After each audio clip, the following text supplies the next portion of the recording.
Zakir run করছে বলে শুধু আমি একাই খুশি। যদি বলেন যে এই যে সিন্ডিকেট গ্রুপিং এইগুলো আসলে নিয়ে কথা বলতেও ভালো লাগে না। স্যার, আপনি যখন দায়িত্ব নিয়েছিলেন তারপর থেকে এখন পর্যন্ত মানে কি মনে হয় যে এই জিনিসটা আসলে ড্রেসিং রুমে বা দলের মধ্যে চেঞ্জ আসছে বা আপনি আনতে পেরেছেন? একটা হচ্ছে মানসিকতাকে অনেক চেঞ্জ হয়েছে।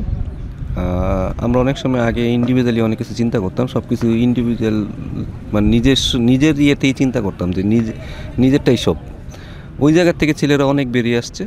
এখন আসলে টিমটা যে খুব সবচেয়ে বেশি ইম্পর্টেন্ট সেটার দিকে আমরা বেশি নজর দিচ্ছি এবং সবাই ওরা ওইভাবেই কাজ করছে। কারণ একটা ছেলে কখন টিম নিয়ে আসলে চিন্তা করবে যখন তাকে আসলে সে যখন ইনসিকিউরিটিতে থাকবে না।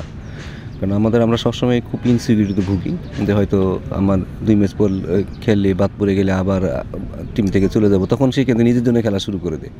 বাট ওই সিকিউরিটিটা আসলে দেওয়ার চেষ্টা করতেছি এবং এটার জন্য আসলে বোর্ডও আমাদের হেল্প করতে হবে, সিলেক্টরও হেল্প করতে হবে। ছেলেরা যখন নিজেরাই সিকিউর ফিল করবে, সেটা আপনি বলেন সব দিক দিয়ে, তখন কিন্তু সবাই টিমের দিকে ঝাঁপায় পড়বে এবং সেইটাই আস্তে আস্তে বেটার হচ্ছে। আমার মনে হয় ভবিষ্যতে আরও বেটার হবে। না দেখুন, টিমের বাইরে কি হচ্ছে, মানুষ কি বলছে সেটা আসলে খুব বেশি এফেক্ট করলে আসলে কাজ করাটা খুব ডিফিকাল্ট। আমার কথা হলো যে আমার যে প্রতিষ্ঠান আছে সেই প্রতিষ্ঠান, যেটা ক্রিকেট বোর্ড, তারা আমাকে কিভাবে দেখতেছে, আমার প্লেয়াররা আমাকে কিভাবে দেখতেছে, আমার ম্যানেজমেন্ট আমাকে কিভাবে দেখতেছে, সেটাই হচ্ছে মূল বিষয়। তো এখান থেকে কেউ যদি ধরেন আপনাকে অবিশ্বাস করে, তখন আসলে আপনার জন্য ওইখানেও কাজ করাটা আপনার জন্য ডিফিকাল্ট হয়ে যাবে। তো আমার মনে হয় যে এই জিনিসগুলো আমরা তো জানি, আমরা প্লেয়ার বলেন, ম্যানেজমেন্ট বলেন বা বোর্ড বলেন, তারা আমাকে কীভাবে দেখতেছে সেটার উপরে আমার ডিপেন্ড করে। তো আমি ওইটার দিকে নজর আছে। বাইরে দেখেন মানুষ এইগুলো, আপনি তো কথা হবেই। আপনি যে এই ন্যাশনাল টিমে যখন থাকবেন তখন আপনি পারফর্ম যখন করবেন না, তখন আপনার নিয়ে কথা হবে। যেহেতু ব্যাটিং খারাপ করছে সেটা নিয়ে কথা তো আমাকে শুনতেই হবে। এটা তো আমার এবং আমিও যে রেজাল্ট করতে পারিনি এটা নিয়ে আমারও আসলে, যেহেতু আমি চেষ্টা করছি হয়তো হয়নি, ঠিক আছে, ব্যাটিংটা ভালো হয় না ওই সময়, সেটার জন্য আমার 2টা সমালোচনা শুনতেই হবে। বাট দিন শেষে আমি কি চেষ্টা করছি কিনা সেটা আমি নিজেকে জিজ্ঞেস করি যে আমি কি আসলে কোথাও কোনো ল্যাকিংস রাখছিলাম কিনা, যেই জন্য আসলে রেজাল্টটা হয় না। তো আমার কাছে আমার অ্যান্সার, যদি অনেস্ট অ্যান্সার আছে, আমি এটাতেই স্যাটিসফাই।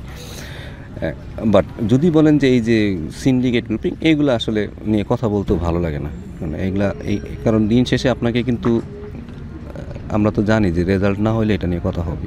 তো সবাই সবার জায়গা থেকেই চায়, হয়তো এক একজনের দৃষ্টিভঙ্গি এক এক রকম হইতে পারে, বা সবাই সবার জায়গা থেকেই চায় যেন বাংলাদেশ টিমটা জিতে। কারণ আমরা যখন জিতি ড্রেসিং রুমে সবাই কিন্তু খুশি থাকে। এখানে আমি একা খুশি থাকি না যে আজকে জাকির রান করছে বলে শুধু আমি একাই খুশি, ঠিক না? ড্রেসিং রুমে সবাই খুশি হয়। আবার হারলে কিন্তু একজন 100 মারলেও কিন্তু আমাদের সবারই মন খারাপ থাকে। ওই 100টাও কিন্তু কোনো কাজে লাগে না। তো দিন শেষে রেজাল্টটা অনেক ইম্পর্টেন্ট। সো এইখানে আসলে সিন্ডিকেট বলেন, যাই বলেন, এইগুলা আমার মনে হয় যে এইসব ব্যাপার না বলাই ভালো। এটা যার যার ব্যক্তিগত মতামত থাকতেই পারে। অনেক সময় ব্যক্তি স্বার্থের কারণে অনেকে হয়তো এগুলা নিয়ে কথা বলে। তো আমি কে কী বললো, কে কী চিন্তা করলো, এটা নিয়ে পড়ে থাকলে আমারও কিন্তু প্রগ্রেস হবে না। যদি আমার কোনো কিছু মনে হয় যে না এটা আমার ভুল হয়েছে, সেটা নিয়ে আমি কাজ করব।